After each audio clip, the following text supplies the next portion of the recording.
watching Where Are They Now with your host, Dianne Hart. Now here's Dianne. Welcome to Where Are They Now? I'm your host, Dianne Hart, and tonight I have the distinct pleasure of interviewing an American blues, and he's a composer, he's a record producer, a singer, songwriter, guitar player, and I understand a harmonica player.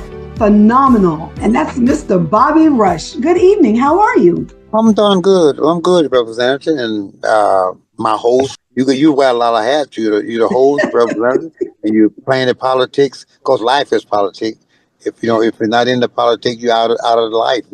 Thanks for what you have done, what you're doing, what you plan to do, because you wear a lot of hats. And thanks for having me on. Let's talk about a few things that people probably want to hear. Let's talk about. Yeah, let's jump right in. Where are you from? I'm from Louisiana, like Homer, Louisiana, Cajun. But by the way of Chicago, now living in Jackson, Mississippi. I've been all over. Wherever I lay my hat is my home. So, Right. So when you're a road hire like me, you just live where you live and do what you do and try to make the best of it. I know that's right. So now, did you go to school in Louisiana or someplace else? Went to school in Louisiana. Then when I went to Powder, Arkansas, I went to school there as much as I possibly could. And but I've been in school all my life. I'm studying learning from in life when I see things or do things, hear things, and watch things, and I'm often learning. So I'm in school all of my life. I've been and still in school. I'm still studying and still learning, but I'm still enthused. Yes, you are. And so is the rest of the country enthused with you. So, oh, yeah, I'm following you. So I know exactly. I looked at your schedule and I'm trying to figure out how can I keep up with you and your schedule? Well, you don't keep up with me. You just watch what I do and dive in, Well, I'm doing my level best. Which one of these things came first? How old were you when you started singing? About 10 years old. I wasn't really singing. I was comedy kind of a thing doing around the house and with my sisters and brothers and a couple of neighbors. And that's about all we had around. And if they thought I was good, but when I look back at it, I probably wasn't as good as I was, just didn't have any competition. Because a one-eyed man's hell in a blind house, if you know what I mean. My brothers and sisters laughed at me, and I don't know what happened because I was bad or good, maybe because I was so different, but nevertheless, that was my audience. So when did you begin to sing professionally? I mean, at a small scale when you were growing up? 15. At what point? 15? 15 years. I put my age up. I was 18. I put my age up because at that time, it wasn't 21. It was 18 years old. You get in a club or whatever you were at 18. So I painted me some mustache on my face, and I did it with a match. I would scratch a match and blow it out quickly so the soot would get, and I use the soot and do me some Fu Manchu mustache. I look like a Spanish guy, But anyway, I put my cap on my head like I got now, and I would look up. The man said, "How old are you?" I said, 21. I wasn't nothing but a kid, But anyway, that started me to line about my age to get me in the club, and here I am. I don't have to lie about my age anymore, about the club, getting in the club, Where was your first professional performance done? At a place called Jitterbug in Pine Bluff, Arkansas. Myself and Elmo James. I went to this club. Jitterbug owned the club, but that was a guy running the club, call him old folks. Well, when we call him old folk because he was older than he looked, and he was about the size of a midget, little short guy. And I figured if he get mad with me, he couldn't whoop me, Of course, I wouldn't want to hit a midget anyway, but nevertheless, I wanted to tackle someone who could that I had the upper hands on. So he let me in the club knowing that my age I was 15, and he told Jitterbug, who his boss, yeah, this guy old enough, and wink his eye at me. He knew I wasn't old enough to get in the club, but I was so good at what I do, they let me in the club. Once he knew that I was underage, it didn't make any difference with him. He would let me through the back door, get on the stage, and I play, but he wouldn't let me sit in the club. I had to go back out the back door, sit back on the back porch where the old guy was drinking whiskey and gambling, whatever. I was still like in the club scene. Well, that made you feel like you were in the club, even though you weren't Well, inside. it felt like I was old enough to know what they were talking about. That was some dirty talk going on back then. Them old guys, they was real old. Some guys back there was 25 and 20, 28 years old. That was old to me compared Right, to my right. age. How did you begin to play instruments? I didn't have a guitar. I built a guitar out of a broom wire. My mother had this broom, and I had take the old broom and made me a guitar, one string guitar upside the wall. And one day, I didn't have a broom to get some more wire off of. So my mother said, Junior, you can have my broom when it wears out. Well, it take 3 or 4 months to wear the broom out. So what I did, I took the old broom and wet it in a trough like where a horse drank Yep. water, and got it good and wet. And I went down to the pastor and I said, hey cow, come get your hay. And the broom and they chewed the old broom up. And I walked back in the house. I told my mother, I call her Ma, look at here. Can I have this old broom? He said, yeah, boy, you can have the old broom. She thought it was an old broom. That was her new broom. I had wet and let the cows at it. But anyway, that shouldn't have did that. But that's the way I got my wire off the broom. That's the only way I could get a piece of wire. You could get a baling wire with bale hay, but it was too Mhm. cold. It was sound boom, boom, boom, boom, boom, boom, boom, boom. But Uh, this wire off the broom said doo, doo, doo. It had that keen sound like a guitar. And that's what I wanted. And my dad, being a preacher, he used to go to church on a Sunday morning, take us with him, but he would come back in the afternoon, and a lot of time he wouldn't take us back to the afternoon service. He would go by himself, he and my mother. And when he mhm. would leave us home, then I would go get moonshine and make the young girls and young men drunk. And we would be playing Wayne Dane Doodle. And we would see the car coming from church. My daddy would come down the road and say, hey, fella, my daddy's coming now. We would be saying, she gonna picture Wayne Dane Doodle all night long, all night long. My daddy, by the time he walk in the door, we go saying, amen, amen, thank God Almighty, amen. And my daddy said, all right, then, all right. Y'all have some church up in there. And we be drunk on a fish. I told you. I was about 10 or 12 years old. I'm the one that playing the music. So, but my older brothers and sisters and the neighbors weren't getting drunk. I wasn't getting drunk. They were dancing. They were dancing, throwing their legs up, turning the dress for popping. Oh man, we was having a party. Yeah, on my music.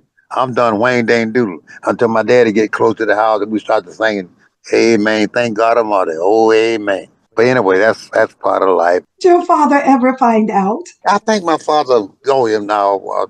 Your dad and mom know everything. I thought I was fooling him, but my dad knew, and my dad never told me to sing the blues.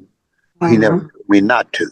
So that was a Right. green light to me because at that time, most older people, older than you, whether it was your father or your neighbors or whatever, blues was a devil music.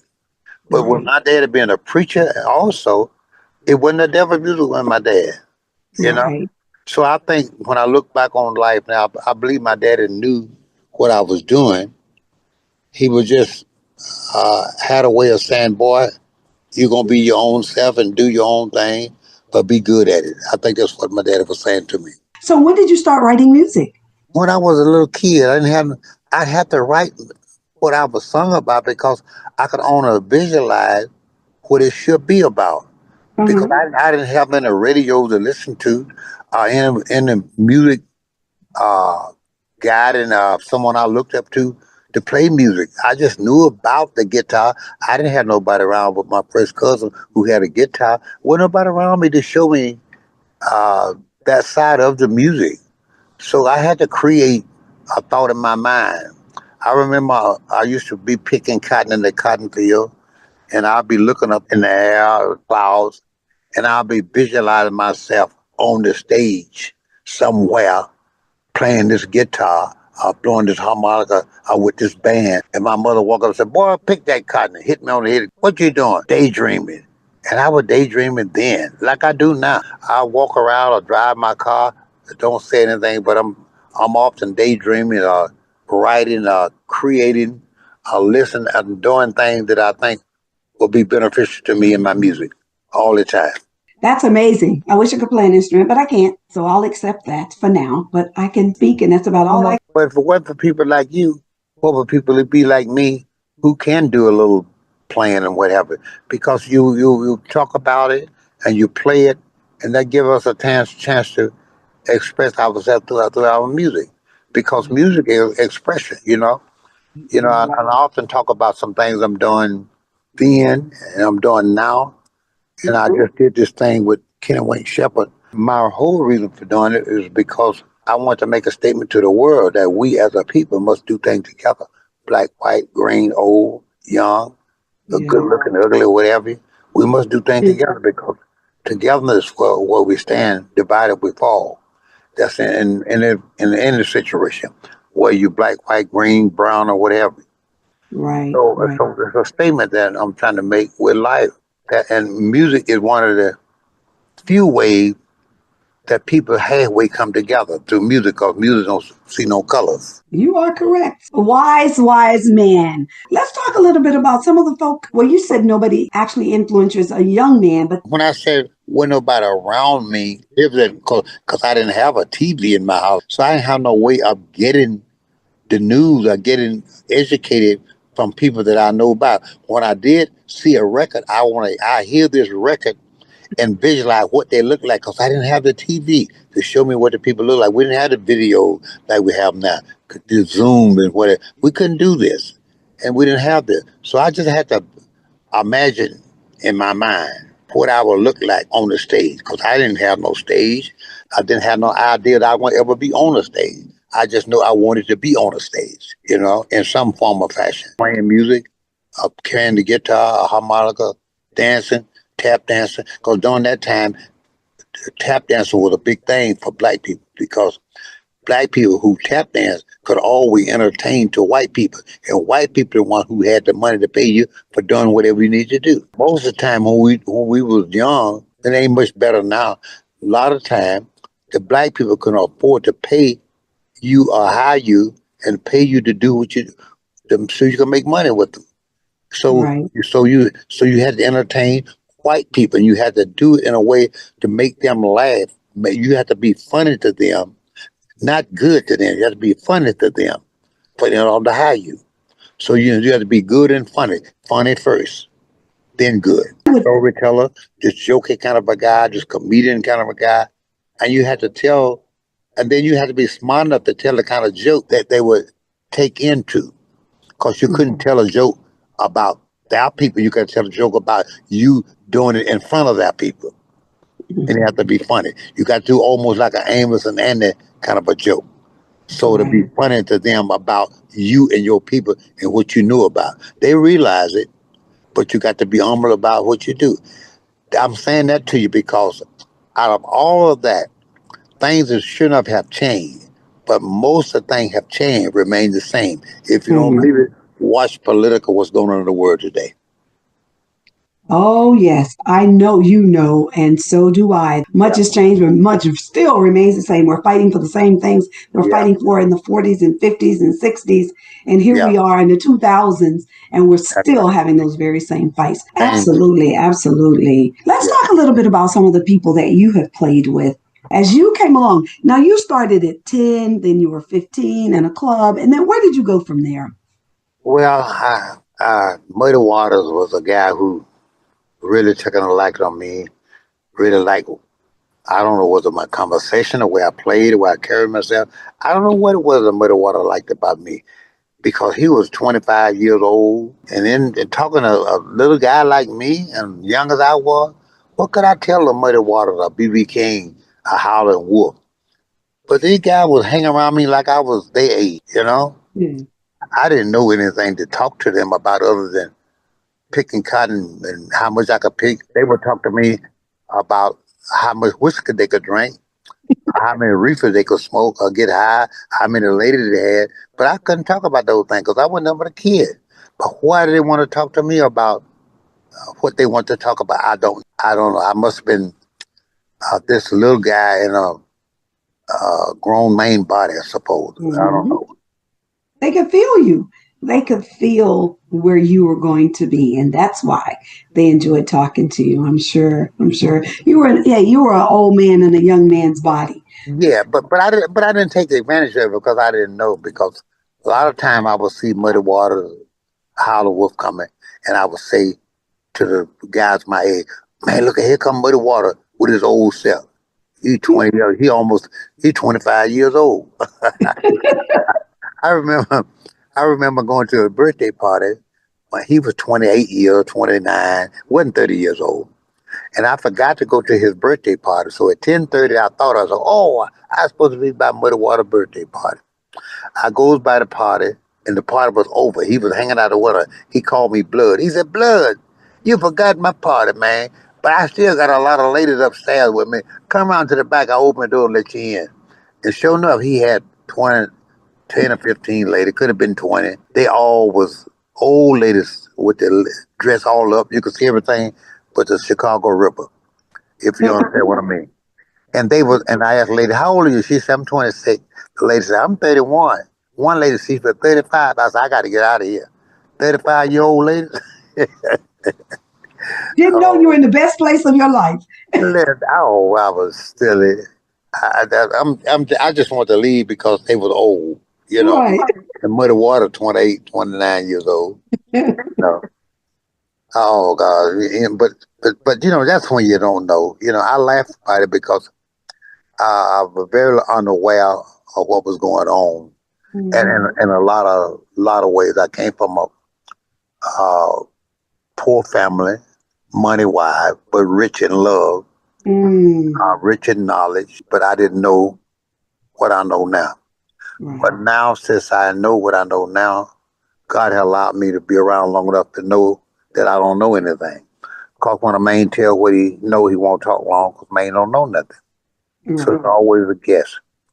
You know, when you're writing a song, you don't ever know what the song will be. All you do is write the best you can write about what you want to write about and have your storyline and what you want to talk about. Then you got to style the song to what you think, to the groove, to where people understand it and can relate to it musically. Yeah. And that's all you can do and hope for the best. Well, you have done that. So what we're going to do is we're going to take a break and we're going to listen to a song that you wrote. I Ain't Studying You. I love the song. And then we will be right back and we're going to talk about where that song come from because I know the story behind the song. Let me set this song up a little bit. Okay, set it up for me.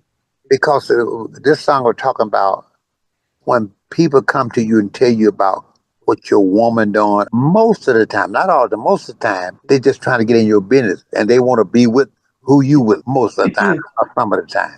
So I just tell them, so, okay, I know you wouldn't be telling about what she was doing if she had been doing it with you. All right, we're going to take a break and we'll be right back.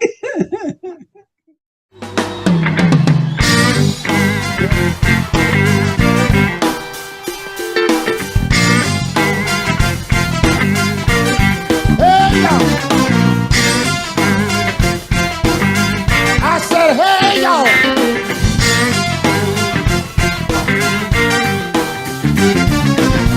Every time I leave home, come back,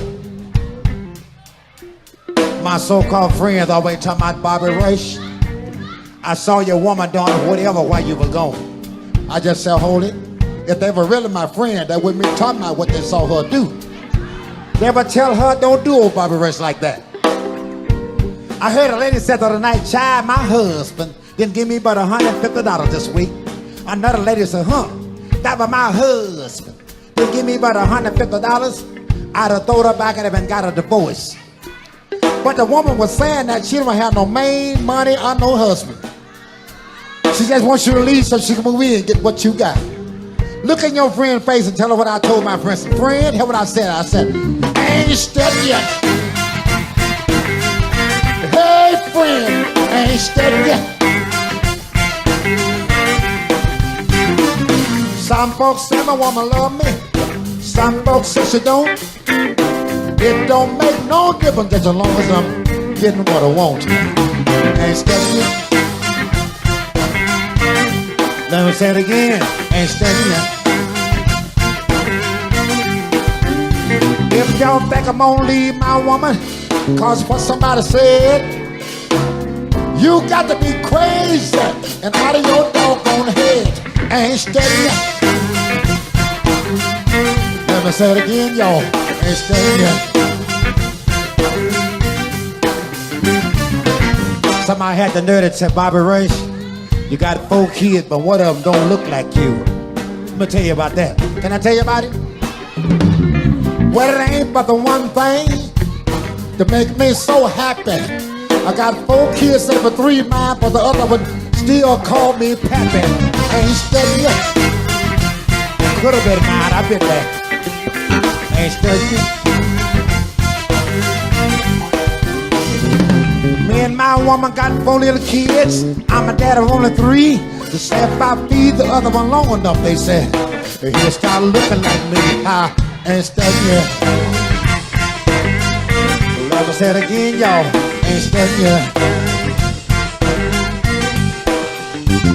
See, my daddy done told me to leave the girl alone. Mama done told me to. Making love to a woman built like this could be the death of you. I looked at my mama, looked at my daddy, didn't crack a smile. If this good thing a woman got killed me, shit, I don't mind dying. Ain't steady. Let me say it again. Ain't steady. If you think I'm gonna leave my woman, what somebody said, you got to be crazy and out of your damn head now. Ain't steady. Let me say it again, y'all. Ain't steady. Somebody had the nerve to tell me, said, Bobby Rush, so you ain't nothing but a henpecked dude, no way. Well, hey fellas, I'm not a henpeck. I just been pecked by the right hand. You know what I said, brother? I said, I'm not a henpeck. I've been pecked by the right hand. You know what I said? I said, eat your heart out, sucker. I know you wish it were me. Look at it. Look at it. I said, hot damn, look at it. Look at it how it moves. Look at it how it moves. It moved like it got sense. You like that, don't you, brother? You like that? You like that? You like that? Where your eyes may shine and your teeth may grit, but ain't a damn thing up here you gon' get. I'm not a henpeck. I'm not a henpeck.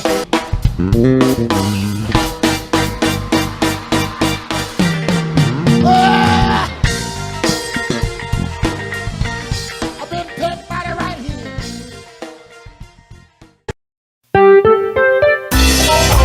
Hi, this is Dianne Hart. Be sure to catch my shows as we interview politicians and special guests on Wednesdays at 7 p.m. on The Opening Statement, the Lit TV network on Roku. Also, watch Where Are They Now as I interview entertainers of yesterday and today at 7:30 p.m. Detroit Hot TV on Facebook. Thank you. You are watching Where Are They Now with your host, Dianne Hart. Now here's Dianne. Welcome back to Where Are They Now. This evening, I have the awesome pleasure of interviewing one of the baddest blues musicians you all have ever even heard, seen, because I'm just blown away with you. And that's Mr. Bobby Rush. So now let's talk about that song. Let's finish the conversation on I Ain't Studying You, because I thoroughly enjoyed it. Well, I had a guy tell me a long time ago. He said, "Man, you know what? I think I saw your lady down the street last Saturday. Was she down the street down in Jewtown last Saturday? I thought I saw her, she was with somebody else." And then he kind of caught his eye. So, hey, maybe she was. But whatever it was she with you? No, she wasn't with me. I said, now would you tell me the same thing if she had been with you? He said, no. I said, I ain't studying you. So don't tell me nothing, but by what somebody said. But that's life in a way. You don't want to Yeah. you don't want your friend, because most of the time your friend won't tell you the truth. Because most of the time, a lot of time in life, you don't have some kind of friends. No way that nurtures your friendship that between you and them. They always trying to get in your business or trying to start something, make something go bad or wrong or whatever. Yeah, just life. It's life. So don't tell me nothing about nothing. I ain't studying you.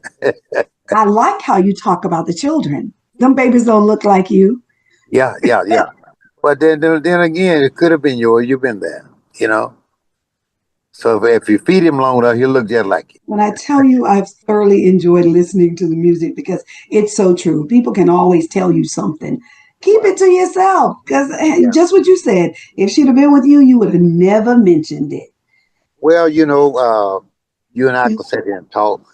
I know from a first hand. I'm an old man now who learned some things in life, and you a young lady, but you learn some things in life strictly because you're a host and you in the political field. Your business is working with as you would around political people. Now we don't want to get into political things, but life is political. Hmm. Everything we do is politically. Our whole life. A lot of time we try to duck it and we try not to say anything about it, try not to mention it as much as possible. But how can we not mention when everything we do is political? We got over here politically. As one to say we, I'm talking about as black people from Africa, we were over here for a Hmm. reason, to be slave, to build and work for no wages or low wages, and sometimes no wages, for just a place to eat or stay. And God, man, You are telling the truth. And I try and impress, but I'm glad you're talking about it because when people watch this interview, they need to understand, you can take them back and so can I, because I'm not nearly as young as you might think I am. We can take them back and remind them what it was like when we were working for nothing. And many people are still working for next to nothing because of political exactly. influence and a $7 minimum wage. It's still But, all but, political. So I appreciate you talking about it. that's why I was saying I didn't want to get into the political thing, but life is political. I'm still working for a little or no money sometimes doing shows or whatever. But then again, what can you do? What can you do? What can you say?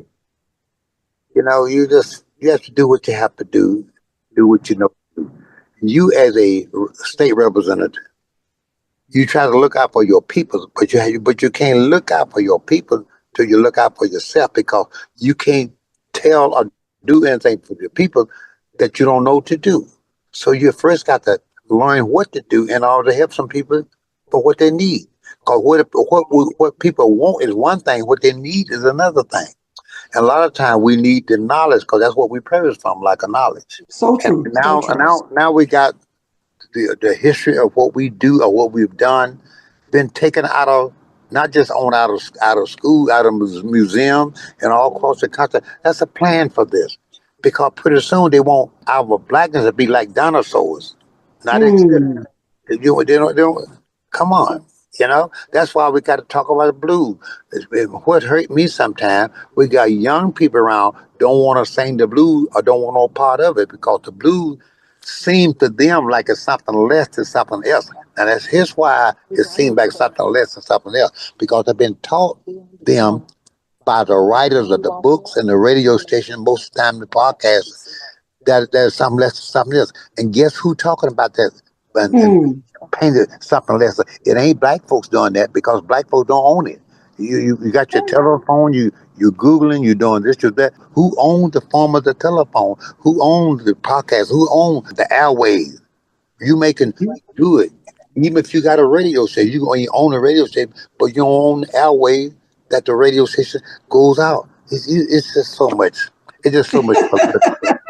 It is absolutely just that. But I'm glad to hear you talk about it because this will be an eye opener for a whole lot of folk who do watch the show every single week that don't even think about That's how right. our lives are politically tied to politics. And I teach that Yes, that's every right. day here at home. It's just crazy. What do you think is your most remembered performance that you've done?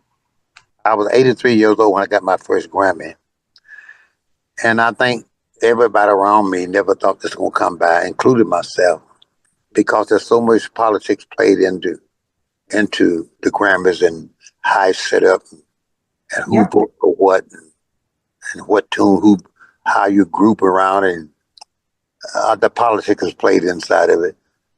But then I knew that I was a good writer, and I know what got me to where I am now is my writing ability. Then come to my performances, my performance ability, and my writing ability. I have some good people with me now, far as the management and booking agent. But a lot of times they throw me to the dog. What I mean by to the dog, they throw me out there to say, here, Bobby Rush can do anything. Go with this gospel group. Go with this man. Go with this man. Just turn me loose. And I've been able to come out from under most of the things that they put me under. You know, Yeah. Yeah. I've come out most of the things they put me under. Wow. So, and that's what I do. What was it like to get that Grammy at 83 years old? Oh, meant everything in the world to me. I didn't know where I was headed to. I didn't know where I was headed to when I did it, but I'm doing it now. I know that's right. So now you have the ability to do so. Yeah, you can get you some more Grammys. When I was reading about you and I saw that you got your first Grammy at 83, I was like, wow, it's got to be just absolutely awesome. But you know what? You were born to be great. All those times you saw yourself when you were looking in the clouds, daydreaming, they called it. I now encourage kids to do some daydreaming, because if it doesn't scare you, I tell the kids it's not big enough. You need to be scared of that dream when you If it begin don't to scare you, daydream. then you should wake up. I know that's right. I know that's right. So let's talk a little bit about where you promote. What are you promoting right now? Are you performing? I'm performing with Kenny Wayne Shepherd, and I'm doing some solo things by myself. This coming weekend, I got a few things going. I'm in Nashville now, Americana, some salute, and done some things with my distributor tomorrow, which is still politically in promoting myself. And here I am, doing what I need to do to make sure my name stay in the place and I stay where people can see what I'm doing and how I'm doing it. And hopefully, just hopefully, that my fan base will grow from there. Well, it will. It will. Now you're performing tomorrow night. That's Thursday night? Yeah, tonight, today, and tomorrow. Oh, you're performing tonight and tomorrow. And where are you going from there? This is the Americana salute. And then I'm going from there to I'm going to do Louisiana, which is Lake Charles, and I'm going to Hot Spring, Arkansas. Then I'm going to do a thing over in El Dorado. Then I'm going to Greenville, Mississippi. Then I'm going to that a thing that's not on my book. Mm-hmm. Then I'm going to Macon, Georgia. From Macon, Georgia, I'm going to Mobile, Alabama. And then I'm going to New Orleans too. I'm going to do New Orleans. I'm all over. They go to Bobby Rush Tour Guide. I need to know when you're coming south to Florida or Detroit. Yeah, February. I'm doing it in February. Second week in February. Okay. How about Detroit? I just left from that area. I won't be back that way soon. But I just left Flint area, so I won't be coming back. When you do Detroit, Flint, Saginaw, that's the same area. And I just did Ohio too. So that's pretty close. Yeah. Where can your fan base find you on what platforms? Are you on all of them? All of them. And all of them. If you go on Facebook, you pull up Bobby Rush Tour Guide. Okay. Tour date, you'll find me all over. BobbyRushBluesman.net. All right. So we're going to take a break and we're going to play another song that you wrote. How many songs have you written? 439. I can't even think of 439 lines. Yeah, 439. Wow, what a catalog. Okay, we're going to take a break and we're going to play I'm Free. And when we come back, I want you to tell me a little bit about that song. So let's take a break. We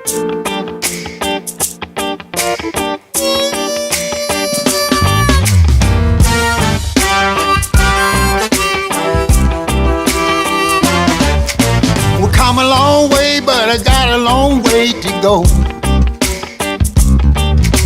Things I used to do down in Louisiana, I don't do no more. I used to carry water 50 15 miles for 50 cents a day. It's a shame a boy 9 years old had to work so hard every day. I used to pick cotton in the cotton field where I used to live. Don't mind picking cotton, y'all, if I own the cotton fields. Take a look in the mirror, tell me what do you see? What you see in the mirror, Lord, could see me. I'm free, I'm free, I'm free, look at me. I got the shackles off my feet, chains off my mind. I tell y'all, I'm free, I'm free. I say I'm free, look at me. Got the shackles off my feet, chains off my mind. I ain't got no boss man always hounding me. Out here on the road, I'm fancy free. I don't need no politician telling me what to do. I'm free to vote, and I can vote where I want to. Someday we all gonna find. Get the shackles off the feet, chains off your mind. Look in my eyes, tell me what do you see? Can't you see the freedom in me? Tell y'all, I'm free, look at me. I'm free, can't you see? Got the shackle off my feet, chains off my mind. I tell y'all, I'm free, I'm free, I'm free, look at me. Shackles off my feet, chains off my mind. I tell y'all.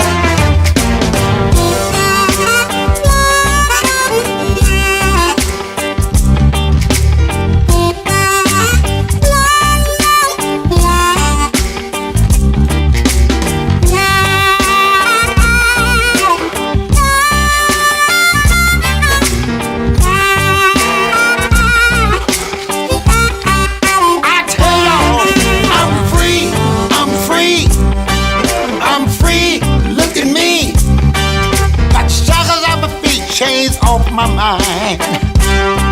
I tell y'all, I'm free, I'm free, I'm free, look at me. Chains off my feet, chains off my mind. I tell y'all, I'm free, I'm free, I'm free, look at me. Got shackles off my feet, chains off my mind. I got the chains off my mind. Got the chains off my mind. Chains off my mind. I tell y'all, I'm free, I'm free, I'm free, look at me. Shackles off my feet, chains off my mind.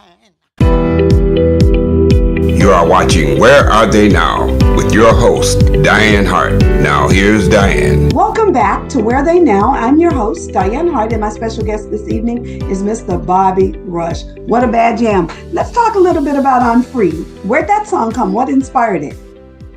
Well, the song comes from my life. Mm-hmm. When I say I'm free. I talked about we come a long way. You know, the song started off, so we come a long way, but I had a long way to go. The things I used to do down in Louisiana, I don't do no more. You know what I mean? Yep. If it wasn't for you guys, I wouldn't have nothing going on. Thanks for a lot for Black radio and what you do and a political person, because when my manager put this bill to you, you guys helped me get this over. And what you do play two jobs. You done a great job as a senator and as a host also. So I appreciate you. No, absolutely. I appreciate you. I appreciate you taking the time to spend a little time with me because I know you're a busy man. Oh, I've been yeah. chasing you around for about a year now, so I'm glad I finally caught you. Right now, baby. Okay. I appreciate it. I appreciate it. Thank So, you so much. yeah. They Okay. keep it on me now. All right. I'm going to call you another day. Thank you All so right. much. Tell all the people that up there when we get this bill done, we're gonna talk about it again and get it pushed through. I shall talk about it. Thank you. I had the awesome opportunity to talk to the one and only Mr. Bobby Rush. What a phenomenal gentleman. I am going to get back to him on another day. He is rushing around. He's about to get ready for a performance. And so today he is a busy, busy man. He's always busy. I've been chasing him for about 12 months now, and I'm grateful to have had this opportunity to speak with him. This phenomenal gentleman.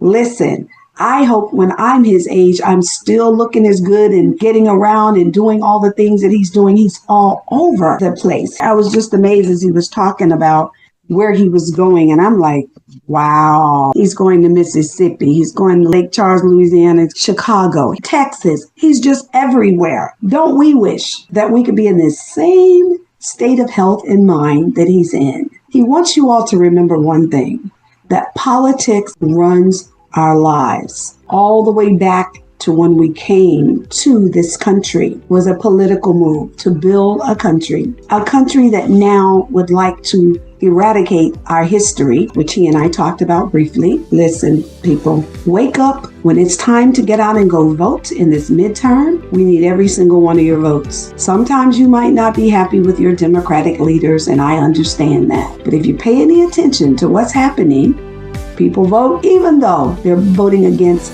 their best interest. As crazy as it may sound.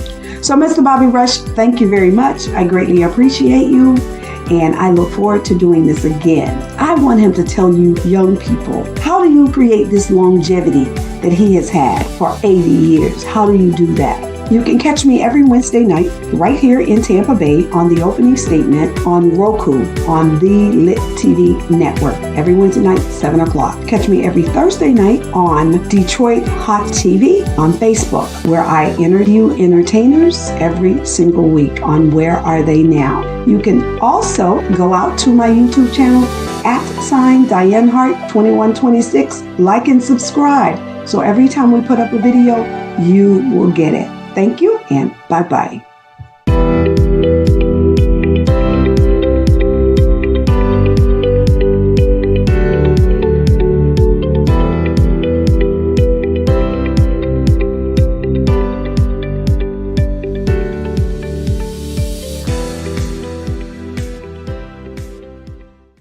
Detroit Hot Television on the cutting edge of urban internet TV.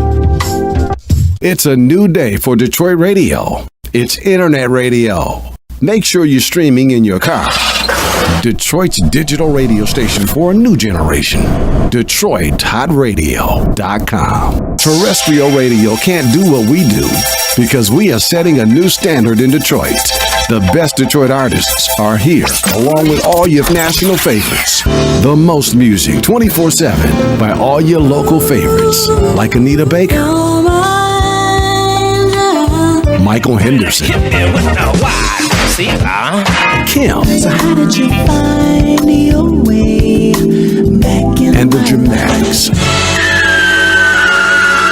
If they're from Detroit, they're heard here. This is where Detroit turns for R&B from yesterday and today. 24 karat magic in the air. Detroit Hot Radio.